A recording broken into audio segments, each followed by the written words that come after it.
this is going to take longer than I thought. I need a bigger boat, all that kind of stuff.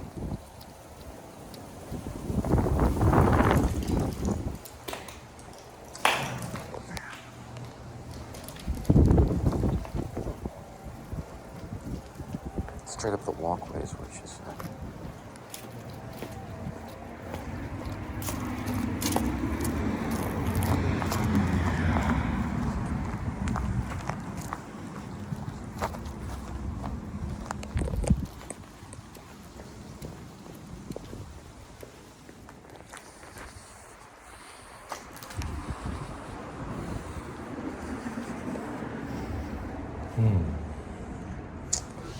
To delivery driver.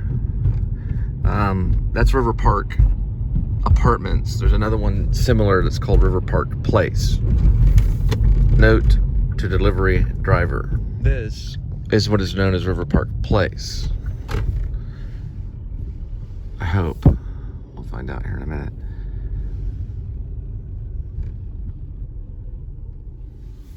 Let's see. Yep, I think it says it right there. Yeah, it says it right there.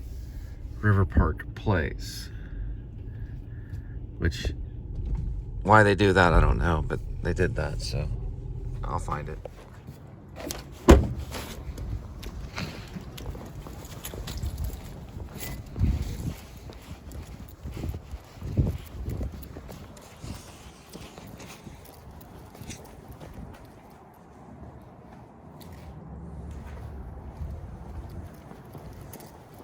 Goodness. It's a heck of a drop.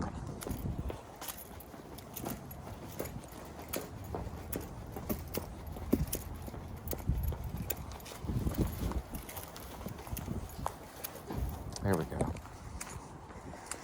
House beautiful.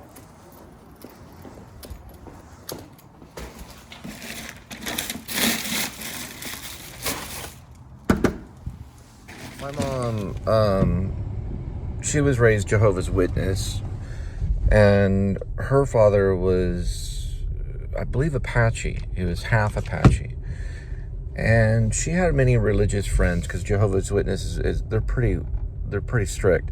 But she left Kingdom Hall and she left Jehovah's Witness to be a part of what's called the Sabbath Keepers, which are out in Maine, and also just people that follow Christ.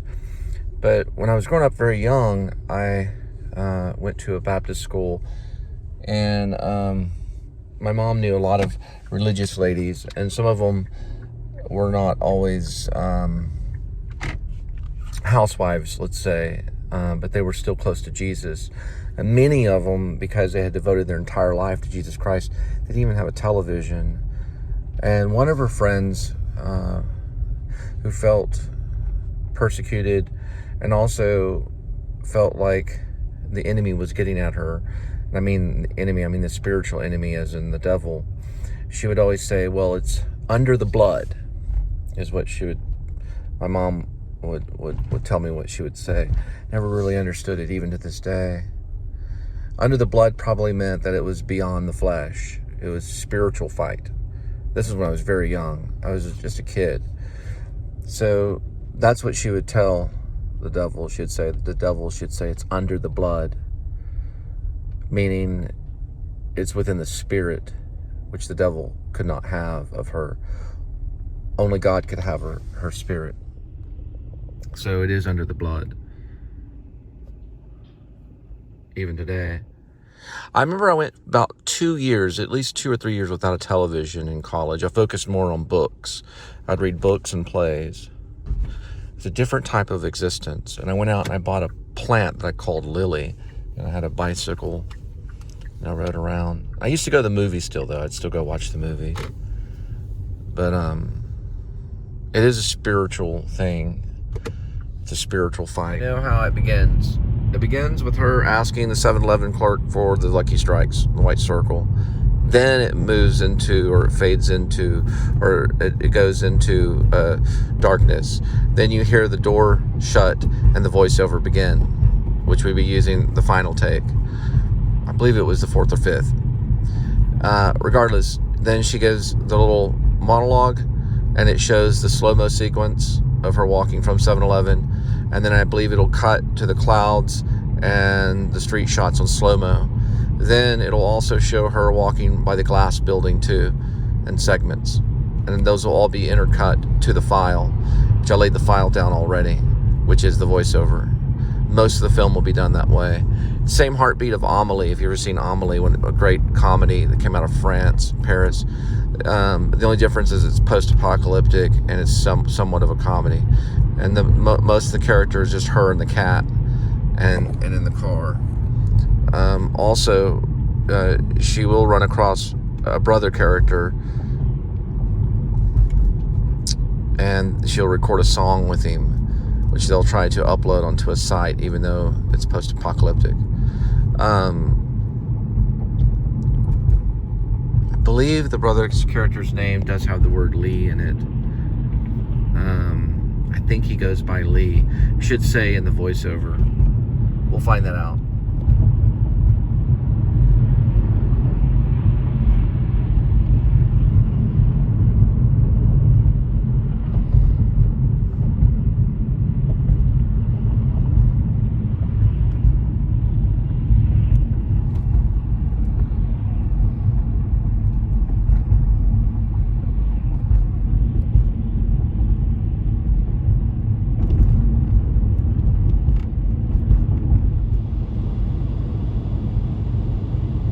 Watch out, crash reported ahead.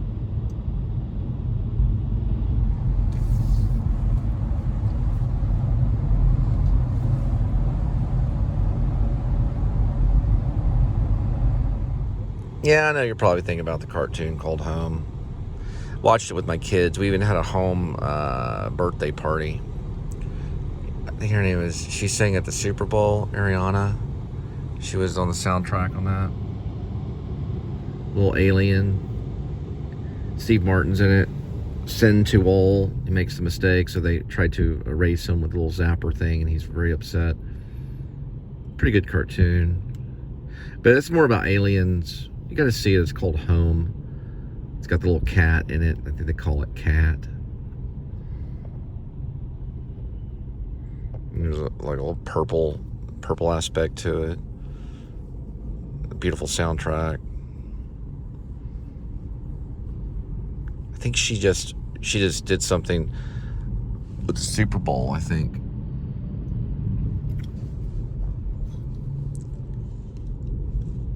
He made too many mistakes. Steve Martin's like, yeah. Steve Martin drills him. Yeah. The voiceover guy was from The Big Bang Theory. One of the lead guys in The Big Bang. In The Big Bang Theory. They're in a bubble. Like in a car that flies around.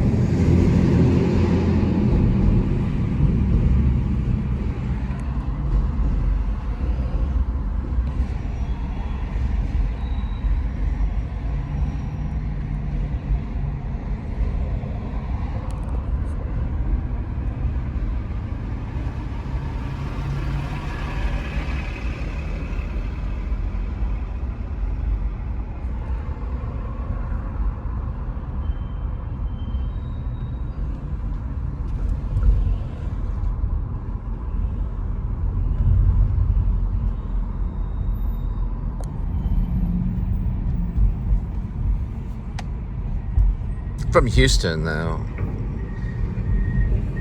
The actor was in The Big Bang Theory. He's from Houston.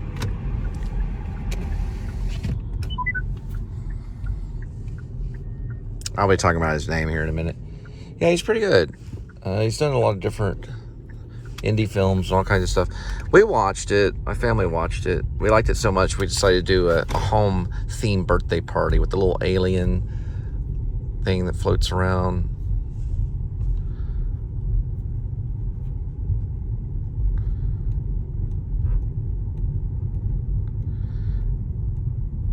Yeah, I guess it's kind of a version of that a little bit now that I think about it. You never know, these stories that you watch, then they come back and kind of haunt you. Yeah, it kind of is, because she does a lot of the deliveries with the cat in the car. She calls the cat Cat. but I don't remember what the cat was called in the cartoon. It's not exactly that, though. That one was very different. That one's more futuristic, alien kind of takeover kind of thing. We'll get all the names and facts and directors in just a minute.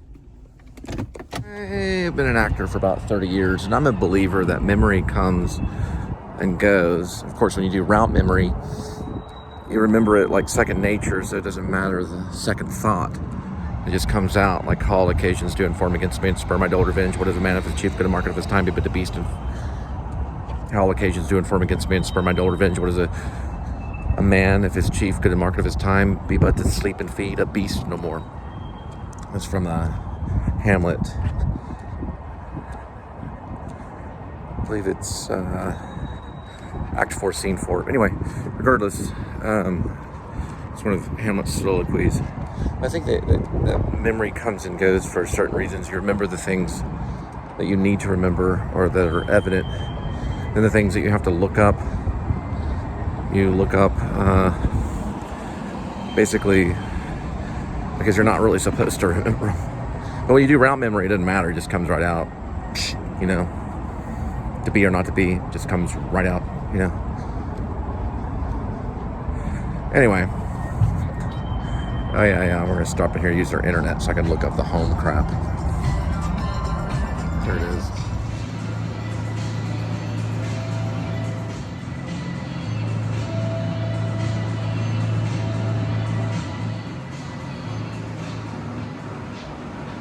So, I remember now.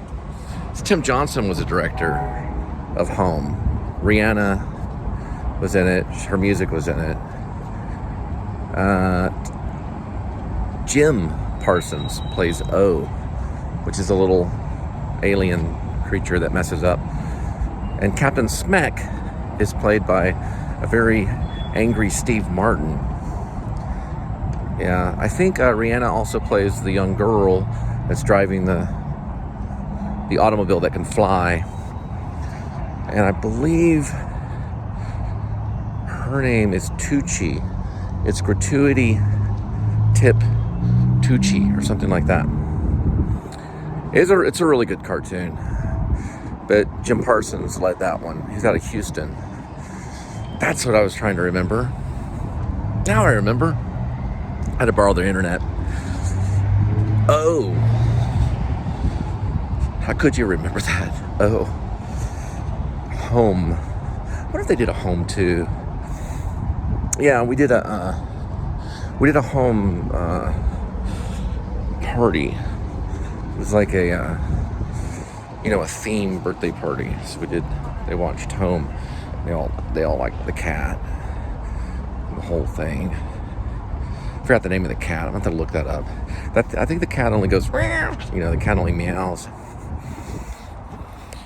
It's a pretty good one. It's a pretty decent little thing. It gives a story about maybe people that get displaced different times. Katrina may have affected that script, but people that can get displaced, they're spending a lot of time in their car. Be a great cartoon for kids to watch to kind of understand the world. I gotta go to Pacific and pick up your shrimp and drop it off at your door.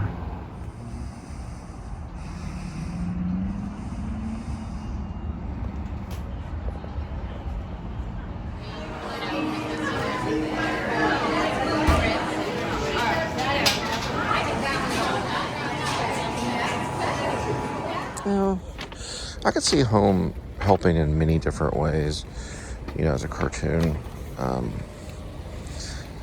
Multiculturalism too is big time in there because the characters, aren't exactly white Anglo-Saxon Protestants, but it does happen. People get displaced, and they have to wander. Sometimes even take their cat. I kind of had to do that when I went to Maine, but I had 2 cats at the time. But I had to do it for at least a few days, to get up there with the cats. But I didn't travel around with a little alien called O.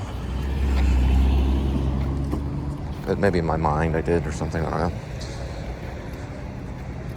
Really good cartoon. I highly recommend it. Big Bang's pretty fun too.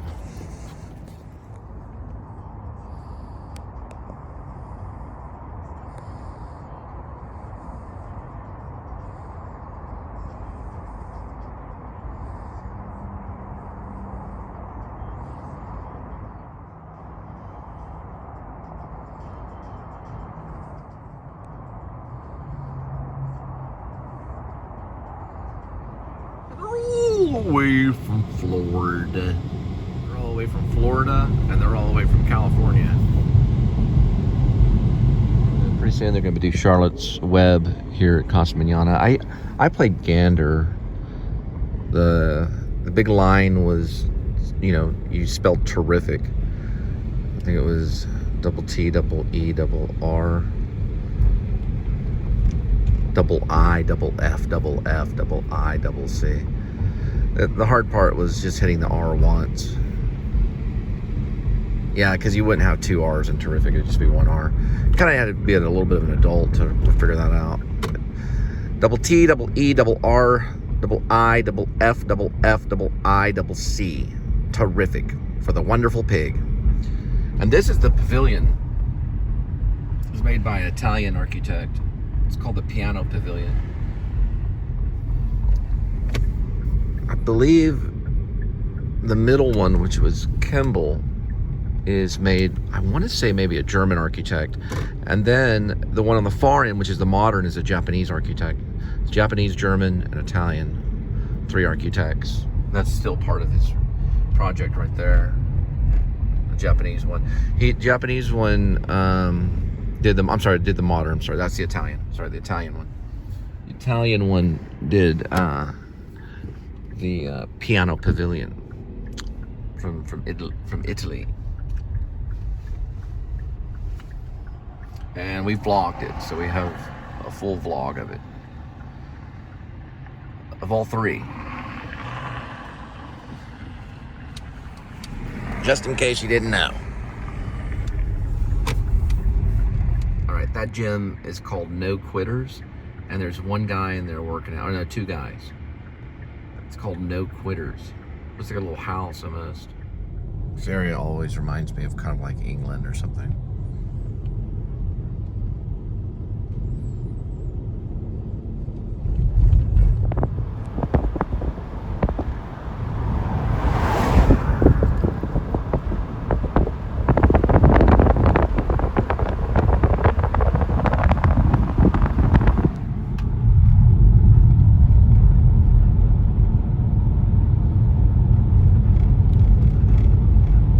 Well, I'm home. Just joking.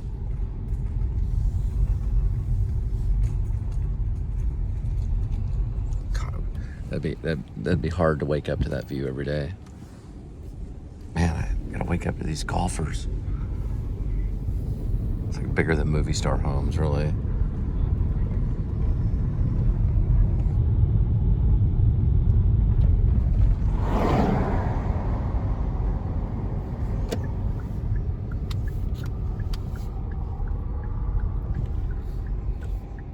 It's like, you don't mind if I sit down and eat the food with you, do you? Just checking.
Okay, so the rumor on this Tokyo Cafe is if you're familiar with Ho-Ho's, that's Tokyo right there. Ho-Ho's was off of Berry Street. They actually ended up with this right here, which is Tokyo. It's a really, really good sushi restaurant. But I talked to the owners of Joe's off of, I believe it's 8th Street. I'm sorry, 8th Street. Or 8th Avenue. 8th Avenue is where Ho-Ho's used to be. And now they're Tokyo Cafe. So the owners bought Tokyo Cafe. They're right over here by Indigo Yoga. Tokyo Cafe.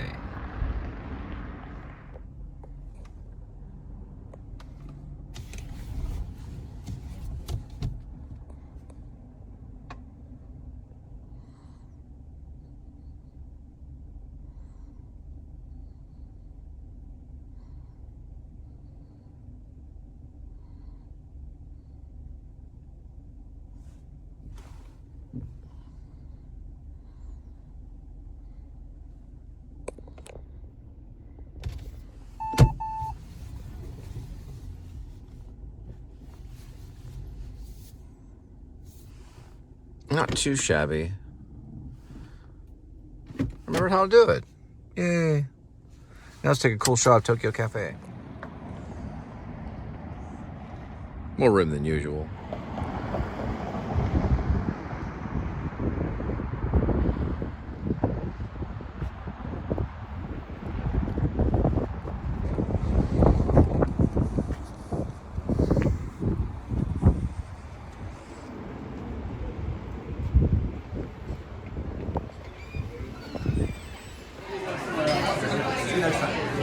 No, the device. Yeah, sure. Yeah, I appreciate it. Thank you.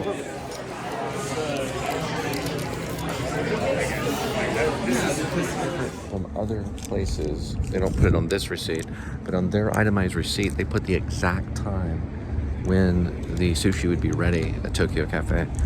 And rarely do they ever miss it. They're usually right on the button. They run it like a sushi place. But they put the time on there, and that's how you know that it's yours. So, very, very good. I liked Ho-Ho's too. Ho-Ho's was back in the day when it was off of, I want to say it's 8th Avenue, that's what they called it, in the Ryan's Place district. Now they're over here off of Camp Bowie. Really, really good Tokyo Cafe. I highly recommend. Probably one of the best. I'd say they could be Michelin, maybe. Definitely probably close to it.